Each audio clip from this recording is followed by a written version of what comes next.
Hello everyone, I'm Andrew and welcome to this mini lecture on training splits for drug-free lifters. All right, so a key thing as we go through these splits is I'd love to just say that, yeah, this is the ultimate split for every drug-free lifter, and that would make great clickbait, but it wouldn't help you necessarily find the best split for you. And so recognize that with every single training split, with every single weekly layout of training, there's always going to be pros and cons. So let's start with looking at some of the traditional layouts. So one of the first kind of classic examples that a lot of people start with is the basic whole body training. Okay, and so as you can see, we have a whole body workout on Monday, Wednesday, Friday, and we have days in the middle there where we can have rest and we have the weekend off, and so it has some great benefits. Okay, we're able to get big powerful movements with legs and upper body. We're able to to have a fairly good frequency. We're able to practice lifts, and so it has some great benefits, especially for the beginner. Now, there are some challenges you want to be aware of when it comes to whole body training. First of all, it can be hard to fully train every single muscle in a given training session. Okay? This also may lead to longer workouts like it used to for really old-time bodybuilders. Okay? This may cause joint stress. If you have certain joints like the elbows and the knees and the lower back, which are being hit hard every time you're training, they may start to get cranky on you. Okay? You're also going to see an increased warm-up time, right? So if you go from doing squats and then you go to bench press, now you got to warm up the bench press, and so there's a lot of warming up here compared to routines where you're working kind of all one major area. Okay. The other challenge here is as you get stronger, okay, is this going to allow you enough time to recover, right? If you train squats on Monday, are you ready to squat on Wednesday? And so yes, of course, there are versions of whole body routines where you're doing different exercises and maybe different reps and sets and stuff, and that may help, but it can be tricky as you get more advanced. The other thing with this is that the frequency may again be just a little too high. You may not have enough time to recover. Okay. Another great option is the upper-lower split. And so this can be run in a 4-day training week. And as you can see here with this example, we have lower body on Monday and Thursday, Tuesday and Friday are upper body. Okay. Now this is a great routine. This gives us kind of a nice balance between having a bit more time to hit muscles compared to a whole body routine, not maybe having as much warm-up time, and also still having a decent frequency with a bit more recovery time. Now the challenge for this, some people might find that training 4 days a week is a little tricky for them, either from they don't have enough time or it's harder to recover. Okay. The other huge challenge with upper lower training is that you have a lot of work on the upper body days, and so those days can get a little bit long and it can be tricky. Now one thing that you can do use in part to work around this is to use alternating sets. And so if you're, for example, say doing a set of bench press, having a short rest, doing a set of rows, then going back to bench press, by going back and forth, it can make it a little bit easier for you to get work done in a reasonable amount of time.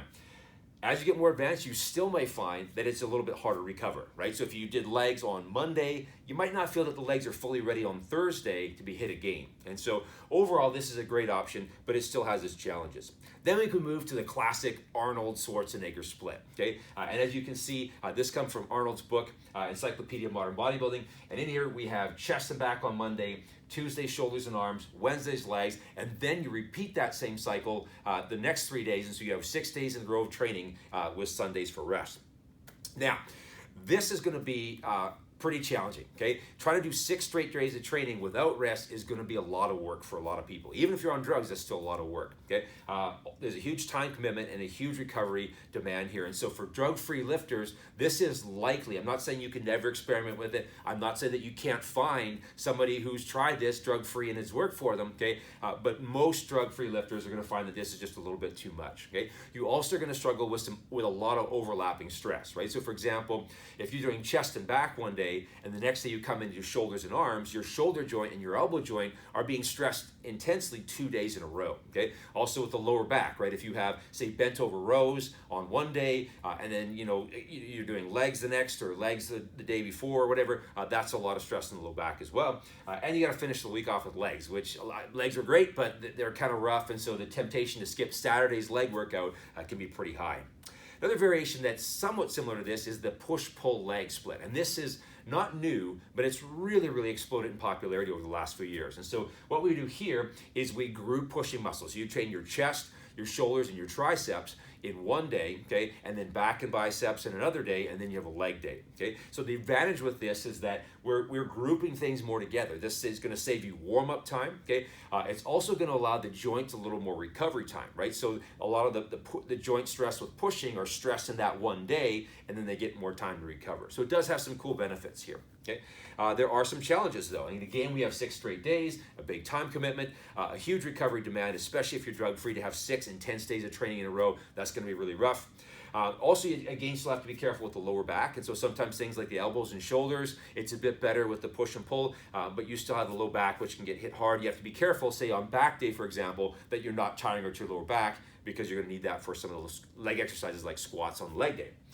Now, with this here, another huge challenge with this particular layout is that you're going to see that the muscles trained later in the workout can suffer. So for example, if it's push day and you've done chest, as you move on to shoulders, you're going to be tired from chest training, and so your shoulders are going to suffer, right? And then by the time you get to triceps, your triceps might be tired because they've been helping with your chest and shoulder training, okay? And the same thing can happen with back when you're training your biceps after training back, okay? Another downside with this is that you lose the luxury of being able to alternate sets, and so you can't really alternate 2 chest sets or 2 pushing exercises because it's just too much overlap, and so you lose that luxury we had with, say, an upper lower program where we could alternate a pushing and a pulling exercise, okay? And again, you got to finish the week with legs, which, as we said, is rough.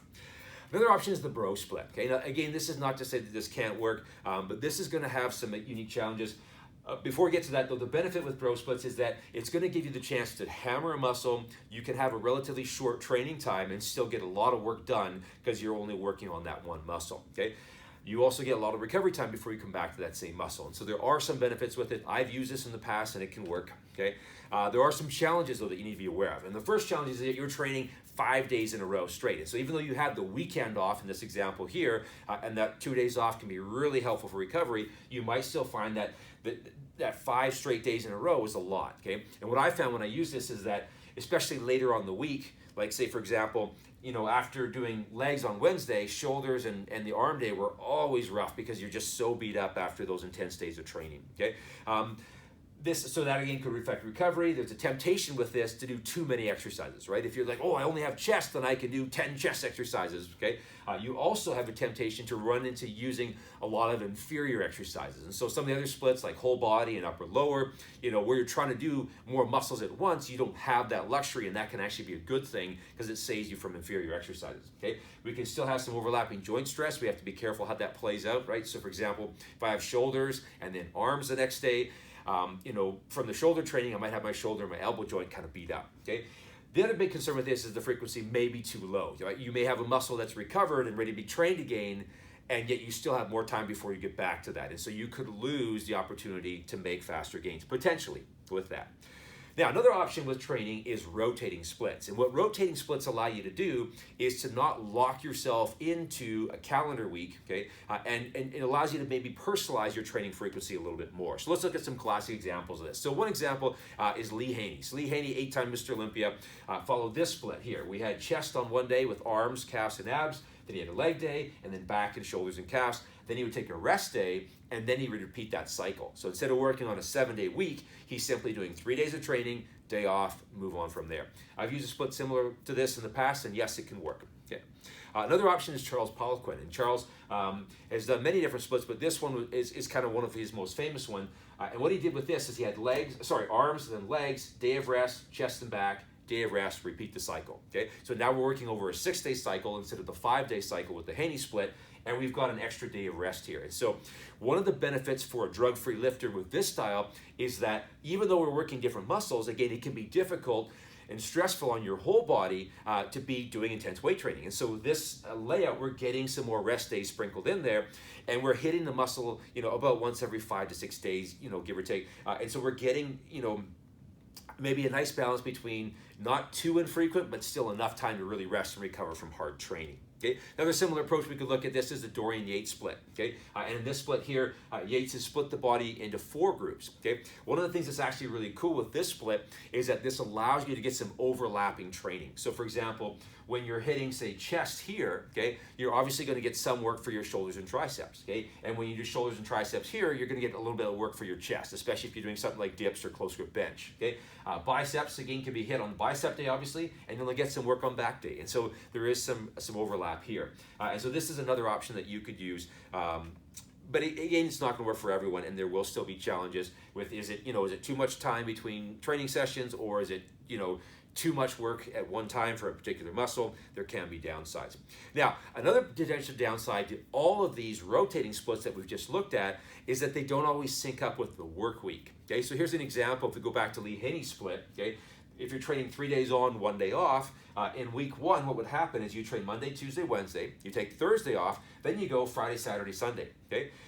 The problem with that is that Saturday and Sunday might be your only rest days, okay? Or maybe if you're extra busy, maybe you only have one of those days as a rest day, right? And so then we look at the work week and we see that maybe the only day you have to rest is a Sunday, and yet you're training that day. And then, yeah, you get the next day off, but then you're back at work. And so you don't always sync this up, and so you actually lose the option of having a day where you're totally resting, where you're not doing intense training, you're not working, you're actually giving your body and your mind like a physical and mental rest.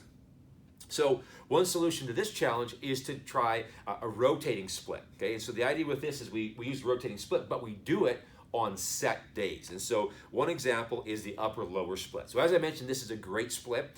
You may find that if either you're a little bit busier and you don't have time to train 4 days a week, or if you're just not quite recovered in time, this can be a game-changing layout. And so what we do is we simply just spread this out. So we have upper body on Monday, lower body on Wednesday, upper body on Friday, and then the next week we flip that around to lower, upper, lower. And so again, we're training a muscle about every 5 days. We get a good recovery time. We're forced to use good exercise. We have plenty of rest days there to rest and recover and grow, and so this can be a great option.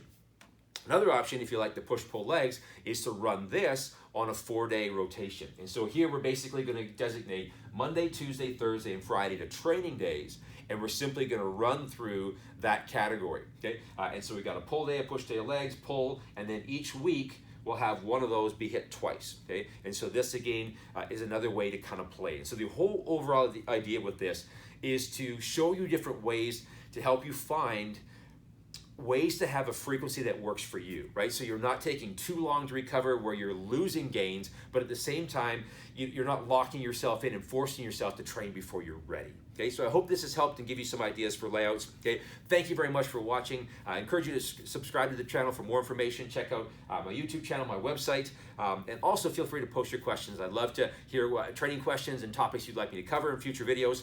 And as well, if you're interested in more information, check out my book, Size for Skinny Guys, on Amazon. Thanks for watching. Have an awesome day.